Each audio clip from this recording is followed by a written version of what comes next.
Bonjour et bienvenue donc à cette petite vidéo se faisant dans le cadre de la série Intuition et neurosciences. Alors, mon nom est Sylvain Bélanger, donc je fais des pratiques intuitives depuis plus de 30 ans. J'enseigne la méthode que j'ai développée, la pleine conscience intuitive, et j'ai développé plus récemment un jeu de cartes et une grille de lecture autour des chakras et des familles d'âmes qui s'appelle la spirale évolutive. Il y a donc des livres, etc., qui sont associés à ça, des enseignements en ligne, des enseignements présentiels. Il suffit simplement de me contacter pour que je puisse vous faire part de tout ça. Et vous avez sans doute les liens que vous allez retrouver sous la vidéo où vous pouvez communiquer avec moi directement. Ça me fera plaisir.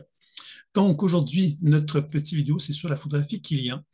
Alors, la photographie Kilian, c'est souvent mal compris parce que souvent, on a pensé que la photographie Kilian, bon, premièrement, il y a deux façons de nommer la photographie, qu'on nomme la photographie Kilian. Une première qui nous montre des couleurs autour de on prend une photo Polaroid et on va constater qu'il y a des couleurs qui vont émaner de notre champ énergétique et on va donc interpréter les couleurs et qui vont nous indiquer un petit peu, bon, quelles sont les pensées que l'on a, quels sont notre développement spirituel, etc.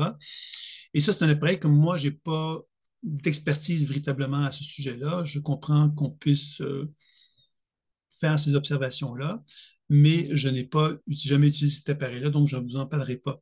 Par contre, j'ai pu constater que il y a des gens qui ont fait des démarches intéressantes avec cet appareil-là. Je sais entre autres qu'ils avaient développé une vidéo qui nous permettait de voir comment une personne, son champ d'énergie changeait selon les états émotionnels, les états de méditation dans lesquels elle se mettait, etc. Donc ça, c'est quand même, je trouve qu'il y a une piste intéressante à ce niveau-là, mais je n'en connais pas plus. Donc, c'est pas de ça que je vais vous parler. Moi, je vais vous parler évidemment de mon expertise. Il y a 30 ans passés ou à peu près, je me suis intéressé à la photographie client parce que j'avais le désir de développer, j'avais une prétention à l'époque que j'ai peut-être un peu toujours de vouloir faire avancer donc la science de l'intuition. J'étais convaincu que l'intuition était un outil exceptionnel et je croyais que développer une expertise scientifique mesurable qui permettrait de donner encore plus de valeur à l'intuition avait sa place. Donc, c'est comme ça que je me suis procuré l'appareil de photographie Kilian, qui est un appareil qui mesure, qui nous permet de photographier à l'aide d'électrodes le champ électromagnétique autour des doigts et des pieds, des orteils de pied, et qui nous permet donc d'aller chercher de l'information. Bon, moi, je vais vous parler de ce que moi j'ai appris. Donc, la méthode, c'est plus orienté sur la santé bioénergétique. Maintenant, il y a des gens qui ont pris cet appareil-là puis qui en ont fait quelque chose un petit peu plus ésotérique. Surtout en France, j'ai rencontré des gens en France qui avaient cette vision un peu plus médicale, mais il y en avait d'autres également qui avaient une vision plus ésotérique ou plus spirituelle. Ah, évidemment, on peut faire dire à des photos plein de choses, donc il fallait quand même une certaine rigueur. Et moi, ce qui m'a intéressé avec la méthode que j'ai reconnue, que j'ai développée avec le temps, mais je me suis inspiré beaucoup d'un médecin qui s'appelait Peter Mandel, qui est un Allemand, qui lui a pris à peu près 100 000 photos, d'après ce qu'il dit, de photographies clients, de diverses personnes, et il avait également une évaluation de la santé physique aussi qui se faisait. Donc, c'était des photographies clients qui étaient corrélées avec des analyses de la santé d'une personne. Donc, ça devenait quelque chose d'assez intéressant, je trouvais, pour arriver à comprendre ce qu'on observait dans la photographie client. Alors, je ne vais pas aller en détail dans le sujet de la photographie client parce que c'est un sujet qui mériterait de s'y attarder d'une façon plus profonde si on voulait vraiment comprendre les prémices de ça. Ce que je vous dirais globalement, c'est que la photographie client, ce qu'elle reflète, c'est la qualité bioélectrique du corps humain. La qualité bioélectrique du corps humain se manifeste à travers deux particules, les ions négatifs et les ions positifs. Les charges positives, ce sont des protons et les ions négatifs, ce sont des ions. Ces ions-là, quelque part, se retrouvent dans le corps humain. On sait que la planète Terre, elle est gorgée d'ions négatifs. Et dans ce sens-là, évidemment, notre corps humain est en santé lorsqu'il y a une bonne quantité d'ions négatifs en lui et qu'évidemment, les ions positifs, ça se manifeste à travers l'acidité. Et quand on parle de quelqu'un qui a un terrain acide ou qui a un problème d'acido-basique, le basique, c'est les ions négatifs, l'acide, c'est les charges positives. Donc, on comprend ici que la santé, c'est un équilibre entre ces deux niveaux de particules-là et qu'évidemment, la photographie Kilian nous reflète cela à travers donc une observation des flots bioélectriques du corps humain. C'est comme ça qu'on devrait le comprendre. Et Et Peter Mandel, donc, lui, a pris le temps d'observer les photographies clients. Il a pu donc observer effectivement ce concept des ions négatifs et des charges positives qui émanent. Alors, je peux vous montrer déjà peut-être une photo, hein, quelque part, de son livre, dans lequel on voit bien quelque part ici une photographie couleur. Moi, je n'utilisais pas la couleur, évidemment, pour mes photographies, mais évidemment, c'est beaucoup plus joli. Mais on voit ici, évidemment, que ça, c'est un doigt. Et évidemment, il y a donc un rayonnement qu'on voit ici, ce sont les ions négatifs. Et si on voit les petites boules comme ici, c'est de l'acidité. D'accord? Donc, l'acidité est un indice donc, de perturbation en général dans l'observation d'une photographie, mais je vais y revenir puisque c'est quelque chose qui mérite effectivement qu'on s'y attarde un peu plus, puisque Peter Mandel, lui, à travers l'observation de cette répartition de charges dont je viens de vous parler, il a pu constater une chose, c'est qu'il y avait des gens qui avaient un certain type de terrain, c'est-à-dire que les gens venaient le voir et ils constataient que la personne avait une tendance énergétique, pourrait-on dire. Et lui en a identifié trois que je vais vous présenter, qui sont intéressantes parce qu'elles nous permettent de mieux comprendre peut-être le corps humain. La première, c'est celle-ci. Je ne sais pas si vous allez bien le voir. C'est une photo dans laquelle on ne voit pas grand-chose. C'est une photo dans laquelle on ne voit pas grand-chose pour la simple raison que c'est ce qu'on appelle un terrain endocrinien. Le terrain endocrinien, c'est que moi, j'ai mis mes doigts sur la photographie client, j'ai mis mes orteils sur la photographie client, il y a eu un champ électrique qui est envoyé dans mes doigts ont répondu à ça, et ça n'a pas marqué sur la photo. Alors, pourquoi ça n'a pas marqué sur la photo? Ben, Peter Mandel a constaté qu'il y a certains types d'individus qui ont une pauvreté électromagnétique, c'est-à-dire que leur sang est faible et donc la circulation des hormones et tout ça va se faire plus difficilement. Et ça veut donc dire que la conductibilité du corps ne va pas marquer sur la photographie client pour cette raison-là. Et c'est ce qu'on appelle donc le terrain endocrinien, hein, qui, vous le voyez ici, si je vous rapproche les photos, qui n'est pas quelque chose, évidemment, de facilement marquant. Alors, on voit que les doigts sont plus ou moins apparents, les pieds ne sont pas apparents, donc on voit que c'est une faiblesse qui est là. Ça ne veut pas dire que les gens sont faibles énergiquement parlant à ce point-là. Ça veut dire, par contre, qu'ils ont une tendance, justement, à manquer de nutriments à l'intérieur de leur corps. Donc, c'est des gens qui peuvent s'enflammer dans le sens inflammatoire du terme et dans le sens, évidemment, de s'activer avec l'énergie monte vite vers le haut, puis ils vont fonctionner assez nerveusement, par à-coups également, souvent.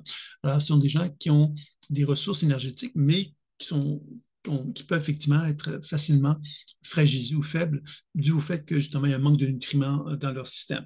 Donc ça, c'est pour le terrain donc endocrinien, qui est la première chose qu'elle va observer. Donc, vous l'avez compris que quand je vous présentais ceci, ça ressemble plus, ça c'est plus comme un équilibre. C'est en couleur, mais bon, le concept est le même. Et puis évidemment, le neuroendocrinien, qui est la présentation que je viens de vous faire. La deuxième observation qui a été faite par M. Mendel, c'est qu'il y a des gens qui avaient quelque chose comme ceci. Je ne sais pas si vous le voyez bien ici, c'est ce qu'on appelle le terrain toxique. Alors, ce terrain-là, finalement, c'est une situation, on le voit plus dans le haut du corps de la photo, hein. Je trouve que c'est peut-être pas un super exemple pour ça, mais vous voyez que dans le haut de la photo, on voit justement les doigts et on voit les petites boules. Les petites boules, c'est les charges acides dans le corps humain. Et dans ce cas-ci, je vous dirais que on pourrait dire que l'énergie de cette personne-là, elle est plus dans l'eau de son corps. Donc, effectivement, la congestion, l'acidité, quelque part, semble se manifester dans le haut du corps. Donc, évidemment, on peut comprendre ici que c'est toute la zone ORL du corps et et la région pulmonaire, tout ça, c'est toute cette région-là, quelque part, qui va écoper justement de cette charge d'acidité et que dans le bas du corps, bien évidemment, il y a une faiblesse qui est là. Donc, on comprend que la répartition énergétique n'est pas adéquate. Donc, mais ce que je voulais vous montrer ici, c'est que lui avait donc observé cette qualité toxique qui est cette petite boule-là. Donc, idéalement, on devrait, pour vraiment parler d'un vrai terrain toxique, on aurait pu parler ici de deux pieds qui auraient à peu près la même consistance que ça, avec des boules, etc. Ce serait un terrain toxique où on dit surchargé. Moi, j'aime bien le mot surchargé parce que ça veut dire quoi, effectivement? C'est qu'il y a une charge d'acidité qui ne se libère pas. Il faut savoir que l'acidité, elle se libère comment? Mais quand on va se coucher, ben, on va transpirer, on va respirer. on va donc uriner, on va déféquer, on va à quelque part éliminer. Et cette élimination-là, évidemment, va faire que cette acidité va se libérer de notre corps, puis ça va permettre au corps de renouer contact avec une forme d'apport d'ions négatifs dans celui-ci, qui va favoriser donc une meilleure circulation énergétique dans le corps, une meilleure circulation du sang, etc. Dans le cas de la toxicité, bien évidemment, ou du surcharge, on parle donc de quelque chose qui affecte donc le corps parce que justement, cette charge acide se développe parce que justement, quelque chose qui n'est pas en harmonie dans le corps. Ça peut être donc des éléments, ça peut être dans l'alimentation, bien sûr, mais ça peut être également relié au stress qu'on va développer ce genre de situation-là, qui va entraîner donc des réactions inflammatoires, allergènes, etc., qui peuvent en résulter. Donc ça, c'est le cas de l'observation du terrain toxique. Et puis, le troisième, qui est celui qu'on appelle le dégénératif, vous le voyez ici. Alors, c'est pas un beau terrain comme on le voit, parce qu'évidemment, vous voyez que dans ce cas-ci, on voit qu'il y a des méridiens qui sont fermés. Comme ici, ça c'est le méridien de l'estomac, par exemple. On voit qu'il est fermé. Ça veut donc dire quelque part qu'il y a vraiment quelque chose qui, hein, comme un indice que l'énergie ne circule plus dans cette région-là. Et souvent, moi, ce que j'ai pu observer dans ces conditions-là, et bien, Peter Mandel observe un peu la même chose, c'est que souvent, bon, on parle de dégénératif, ça veut donc dire quelque part que l'organe est marqué par un déséquilibre assez important pour qu'on aille voir un médecin, que le médecin puisse dire qu'il y a quelque chose qui ne va pas à cet endroit-là.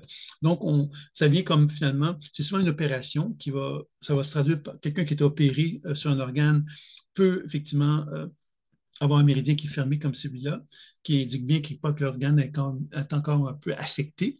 Et puis, évidemment, ça peut être aussi dans un cas où il y a un dysfonctionnement énergétique assez important chez l'organe. On va voir cette observation-là. Si on prend le temps d'observer ici, évidemment, vous voyez que il y a des choses comme ici, il y a un manque d'orteils. Vous avez un, deux, trois, quatre, cinquième orteil, c'est le rein vessie qui est absent. Ce qui veut donc dire quelque part que l'organe ici est trop faible pour apparaître. Encore, vous voyez, encore là, ici, on pourrait dire que le terrain dégénératif, tel que Peter Mandel le nomme, on le retrouve vraiment dans le haut du corps ici, où il y a une densité très forte dans les doigts. Et quelquefois, on appelle ça un terrain inerte. Parce que cette densité-là qui est très, très dense, souvent, ces gens-là qui ont une densité comme celle-là, on va leur faire plusieurs photos après des soins, avant des soins, etc. Puis ils vont rester relativement comme ça. Ça indique souvent, on dit ça, des terrains inertes parce que ce sont des gens, quelque part, qui ont développé des protections à l'intérieur d'eux-mêmes pour préserver la santé, pour garder une certaine forme d'homéostasie. C'est une homéostasie apparente. On sait que derrière cette apparence que ça ne bouge pas, il y a quelque chose qui aurait besoin de bouger, mais que la personne a comme mis dans une boîte en s'est dit, OK, mais moi, je veux plus que ça bouge. Donc, il y a des éléments psychologiques associés à ça, mais évidemment des éléments émotionnels, puis évidemment des compréhensions énergétiques et physiques qui peuvent résulter de ça. Alors, c'est souvent des gens qui vont avoir plein de petits problèmes de santé, mais qui vont finalement fonctionner. Mais ils ont plein de problèmes de santé. Ces plein de problèmes de santé-là sont reliés en général justement avec cette, euh, cette volonté quelque part de garder un certain équilibre. On a plein de problèmes de santé, mais on arrive à garder un certain équilibre et à fonctionner. OK? Alors, c'est un peu ça. L'inerte, c'est quelqu'un qui ne change pas facilement, qui a des regards très rigides d'une certaine façon et qui va continue à fonctionner, bien qu'il y ait des problèmes et des difficultés, elle va fonctionner parce qu'elle s'accroche à quelque part à une façon de vouloir fonctionner. Et c'est ça qui va être un peu le terrain inerte. Alors que le terrain dégénératif, bien évidemment, c'est des indices justement comme ceux-ci ici qui vont nous indiquer quelque part qu'il y a quelque chose de plus entre guillemets, plus de gravité d'un point de vue des fonctions du corps humain. Donc voilà, ça c'est Peter Mandel qui a découvert donc ces trois, donc l'équilibre, il y a l'endocrinien, le toxique ou le surchargé, et puis il y a le dégénératif ou l'inerte qui ont été observés. Puis évidemment, dans ma grille de lecture, évidemment tout ça, ben, vous l'avez compris, comme moi j'ai développé à travers mes observations des champs subtils, l'équilibre, le désalignement, l'hyper, l'hypo, l'hypersurchargé, l'hyposurchargé, l'hyper-épuisé, l'hypo-épuisé. Donc, évidemment, le dégénératif, bien évidemment, on peut certainement dire que c'est un peu la conséquence de l'hyper et de l'hypo. Épuisé, c'est un peu comme le reflet de ça qu'on va observer à travers cela. Dans le cas du terrain plus toxique, ben, c'est une surcharge d'acidité qui peut se traduire dans le cas de l'hypo et de l'hyper à travers la fameuse surcharge. La surcharge, ça veut dire effectivement qu'il y a quelque chose qui s'est comme congestionné et qui va se traduire par de l'acidité. Et l'endocrinien, bien évidemment, ça pourrait être entre autres relié au désalignement. Un désalignement, on sait que c'est comme une forme de situation de stress qu'on vit et on n'est pas capable de s'ajuster à ce stress-là. Donc, ce qu'on va faire, c'est qu'on va se paralyser.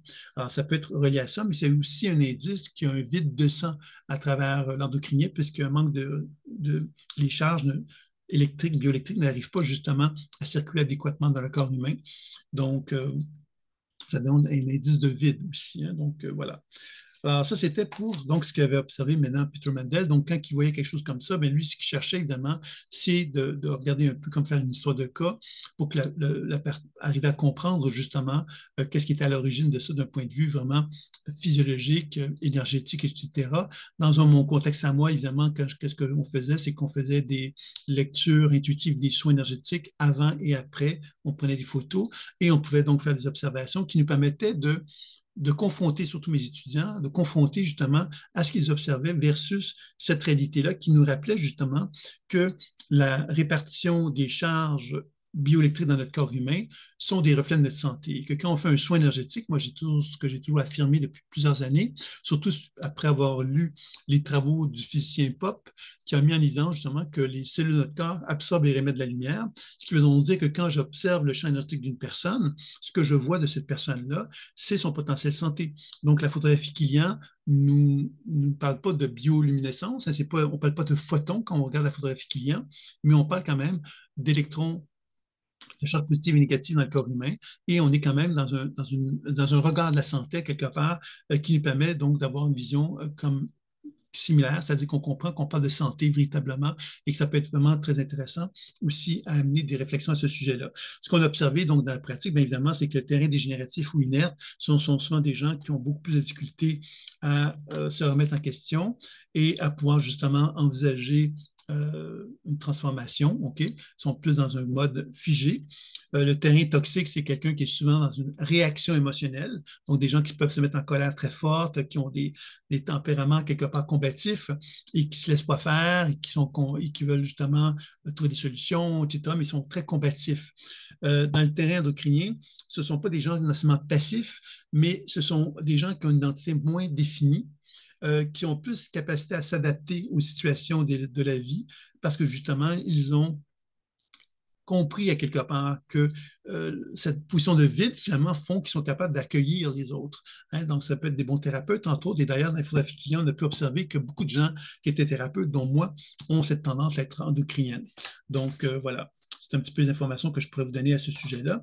Puis, évidemment, Peter Mandel, qu'est-ce qu'il a découvert à travers donc, ses observations? C'est qu'il s'est inspiré des travaux du docteur Voll, qui est un Allemand, qui a fait des mesures de points d'acupuncture en allant voir tous les points d'acupuncture qui étaient identifiés en médecine chinoise et il a pu développer une topographie qui tenait compte de la science. C'est-à-dire que plutôt que de s'inspirer de ce que la médecine chinoise disait, il a été vérifié chacun des points où est-ce qu'il se localisait et essayer de faire des correspondances avec la médecine, avec les organes, le système, la santé, etc.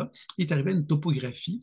Et cette topographie-là, quelque part, est arrivée à quelque chose comme ceci, c'est-à-dire qu'un petit tableau, il a pu faire un petit tableau comme celui-ci, qui ne vous dit pas grand-chose, mais que je vais vous présenter. C'est-à-dire que vous avez vu que 5 doigts et il y a 5 orteils de pied. Donc, vous avez un côté gauche, un côté droit. Et cette topographie-là, quelque part, il a pu observer, lui, à travers donc, puis à travers les travaux de vol, qui a pris le temps vraiment d'observer chaque point d'acupuncture, où est-ce qu'il se localisait exactement, puis à quelle correspondance, à quoi que ça correspondait au niveau de la santé. Donc, il a fait énormément de travaux à ce niveau-là, vol. Et Peter Mandel a reproduit à quelque part, a repris ces travaux-là, puis les a appliqués donc à la photographie client. Et c'est une des grandes découvertes, je pourrais dire, que Peter Mandel a fait autour de la photographie client, parce que ça a permis vraiment de donner un sens à la photographie client, parce que jusqu'à un certain point, la photographie client était un peu anecdotique, c'était un peu sympathique, en haut on voit l'énergie, etc., mais on ne donnait pas d'application véritablement. Et Peter Mandel est arrivé avec cette application autour de la santé. Donc, le petit doigt, mais c'est le petit intestin et le cœur. Donc, ça permet entre autres de pouvoir justement voir la qualité donc, du petit intestin, mais également au niveau du cœur, de la circulation des pieds jusqu'au sommet de la tête, en quelque part, hein, le cœur qui fait pomper le sang, tout ça. Donc, on peut arriver à déduire justement la qualité de la circulation énergétique, de la circulation du sang au niveau du cœur. Le doigt qui est le deuxième ici, on parlait de la psyché, donc c'est le triple réchauffeur, c'est toute la notion des glandes endocrines qui se retrouvent là. Et encore là, selon la répartition de l'énergie que l'on retrouve, hein, comment elle se répartit autour du doigt, on peut déduire, ben, c'est plus la prostate, c'est plus l'utérus ou la prostate, ou ça peut être effectivement, bon, c'est plus le thymus, etc. Donc, selon la localisation, on peut arriver à déterminer, localiser plus spécifiquement la glande qui était concernée. Ensuite, vous avez au troisième doigt ici tout le concept de l'aspect circulatoire. Donc, on pouvait vraiment déterminer à partir des reins jusqu'au sommet de la tête où se trouvait la circulation. On pouvait arriver à déterminer s'il y avait une mauvaise circulation dans les jambes, par exemple, ou une mauvaise circulation au niveau du thorax, etc. Et également, ça, c'était donc quelque chose qui permettait donc d'évaluer la qualité de la circulation du sang dans le corps humain. Donc, dans la photographie client, vous l'avez compris, on regardait la globalité de la personne, hein, son terrain. Et ensuite, on allait effectivement prendre le temps d'évaluer la psyché, donc toutes les glandes endocrines, donc notre deuxième doigt, qui permettait de déterminer où se localisait la circulation dans les glandes endocrines. Et ensuite, dans celui-ci, le troisième doigt, on allait prendre le temps d'évaluer la qualité de la circulation dans le corps humain. Donc, quelle façon que les glandes fonctionnaient et de quelle façon que la circulation fonctionnait. Alors, ça permettait déjà d'avoir une vision globale. Le terrain présentait une répartition bioélectrique du corps dans le haut et dans le bas. Et ensuite, on pouvait donc prendre le temps de reconnaître la répartition de ces deux aspects-là. Le quatrième doigt nous permettait de poser un regard sur la colonne vertébrale et sur donc les plexus, hein, le plexus euh, autour du rectum, du sacrum, etc., du plexus solaire, bon, etc., etc. Donc, ça nous permettait d'aller chercher une information sur les flux nerveux au niveau de la colonne vertébrale et également, donc, le gros intestin, comment il fonctionne, etc. C'était comme ça qu'on peut aller chercher de l'information sur le quatrième doigt. Le cinquième doigt nous permettait d'aller chercher l'information, le pouce, donc, sur les oreilles, le nez, la bouche, les yeux, les dents également. Donc, c'est toute la section ORL qui nous permettait d'aller chercher l'information à ce sujet-là. On peut également aller voir de l'information sur les poumons et la lymphe. J'ai vu, moi, une personne, entre autres, qui était venue me voir dans l'information, je pense, et puis on a pu voir que à ce niveau de ce méridien-là, il y avait un anneau de boules, ce qui est assez rare. Un anneau de boules, c'est plusieurs petites boules noires qui apparaissaient sur la photo. Et cette personne-là, donc, elle était suite à ça, elle a comme eu une réflexion parce que ça pouvait indiquer qu'il y avait une certaine perturbation au niveau de la section des poumons et de la lymphe. Et comme de fait, ils ont trouvé quelque chose, évidemment, concernant les seins. Et donc, elle a été soignée et on a pu justement donc rapidement donc résoudre la problématique qui était là. Donc, ça, c'est un exemple, effectivement, de que la photographie client peut être un excellent outil de prévention, mais évidemment aussi un excellent outil d'accompagnement, puisque les photographies clients permettent justement de voir l'évolution d'une problématique de santé. Ensuite, dans le bas, maintenant, les orteils de pied, bien évidemment, c'est que vous l'avez compris, dans le haut du corps, il y a donc toute cette notion justement de la tête, hein, de tout le haut du corps qui est là. Et les pieds, bien évidemment, c'est les jambes, c'est le système digestif, c'est notre capacité à être connecté avec le sol aussi, c'est notre dimension yin, alors que le haut du corps, c'est la dimension yang, c'est la capacité justement d'être tout là, pourrait-on dire. Et les jambes, c'est évidemment cette capacité de renouer contact avec l'ancrage et de permettre justement d'avoir une bonne capacité à rester connecté avec le sol et avec le système parasympathique. Donc, les jambes nous indiquent justement cette capacité que j'ai de me ressourcer. Donc, dans le haut du corps, bien, ça va être plutôt ma tendance justement à me dépenser. Donc, s'il y a une mauvaise répartition d'énergie et de charge entre le haut et le bas du corps, bien, ça peut indiquer évidemment qu'il y a un déséquilibre au niveau de l'alternance sympathique-parasympathique aussi du système nerveux. Donc, le petit orteil, c'est le rein vessie. Le second petit orteil, je ne sais pas c'est quoi leur nom, hein. Donc je suis désolé, ça ne me vient pas. Donc, le deuxième petit orteil, c'est toute la gestion de la vésicule de la bile et des gras. Donc, ça, c'est ça. Ça, c'est défini par vol, hein. Ce n'est pas défini par la médecine chinoise, hein. Donc, il faut faire donc des petites modifications pour ceux qui font la médecine chinoise. C'est vraiment basé sur les travaux de vol qui avaient donc pris ce temps de faire ces mesures-là. Le troisième petit orteil, c'est la qualité de la peau et les tissus conjonctifs en général. Donc, on sait que les tissus conjonctifs, à quelque part, mais c'est eux qui gèrent cette capacité que j'ai de nettoyer mon système de l'acidité. Parce que les tissus conjonctifs ont souvent cette capacité de s'imprégner d'acidité. Quand il y a trop d'acidité en circulation, les petits conjonctifs vont s'en imprégner. Ils vont donc finalement s'engorger de charge acide et que tout le travail justement de nettoyage que l'on fait par exemple dans un jeûne bien, va permettre de remettre en circulation souvent cette acidité-là pour dégager des petits conjonctifs. Donc, c'est quelque chose qui peut être intéressant de poser un regard sur ce méridien-là. Ensuite, il y a l'estomac, et la circulation des joints au niveau du quatrième orteil. Et le cinquième orteil, qui est le pouce, qui n'est pas le pouce, mais le gros orteil plutôt, c'est rate, pancréas, foie qui se retrouve là. Et donc, on peut donc aller voir le fonctionnement à ce niveau-là. Donc, vous voyez que c'est ça un petit peu que ça permet donc de faire la photographie client. La grande force, bien évidemment, c'est qu'on peut faire des photos avant et après un soin énergétique, avant et après une thérapie quelconque, avant et après un remède quelconque, et on pouvait donc observer la qualité des changements sur la photo.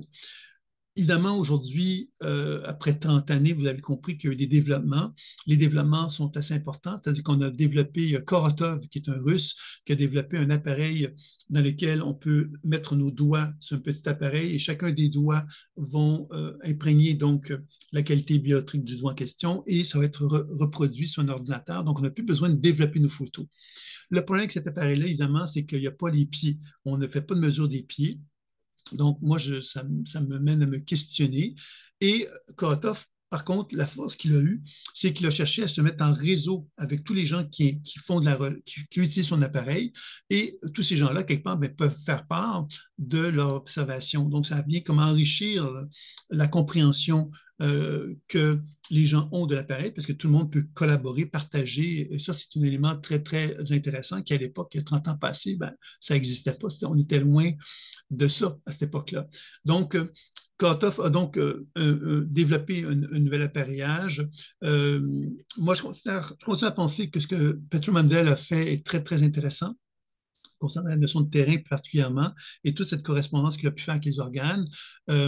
Évidemment, Korotov, je ne peux pas en parler tellement, je sais qu'il a quand même été assez loin, mais comme, ce que j'ai constaté, c'est qu'il n'a jamais vraiment parlé des travaux de Peter Mandel et j'aurais trouvé ça peut-être intéressant. Et là, peut-être je me trompe, hein. Peut-être que je n'ai pas été en détail dans tout ce que Korotov a pu faire autour de la photographie client, mais ce qui est clair, c'est que c'est une nouvelle technologie et une nouvelle façon de fonctionner avec l'appareil photographie client qu'il a développé, qui est quand même fort intéressante. Ce que j'ajouterais, c'est que la photographie client, dont je ne vous ai pas parlé vraiment, c'est qu'on peut vraiment regarder la qualité du sang à travers l'observation du photographie client. Et ça, en se basant sur les recherches de la bioélectronique Vincent, on peut arriver à faire des correspondances entre la bioélectronique Vincent, qui mesure justement le sang, et l'appliquer donc à la photographie client par justement déduction. On peut arriver à faire quelque chose de cet ordre-là, ce qui peut être intéressant aussi. Donc voilà, c'est un petit peu donc ma conclusion, c'est que l'appareil photographien, je l'utilise moins aujourd'hui parce que justement, j'ai moins l'organisation pour le faire. Ça prend un certain temps pour pouvoir développer les photos, etc. Mais ça demeure quand même un appareil qui est quand même très intéressant pour les raisons que je viens de vous nommer. Évidemment, je vous ai parlé précédemment du Cardium, qui est un appareil, bon, peut-être plus simple parce que justement, on peut faire des mesures assez rapidement et on peut donc se déplacer avec très peu de moyens et arriver à faire quelque chose de très intéressant aussi.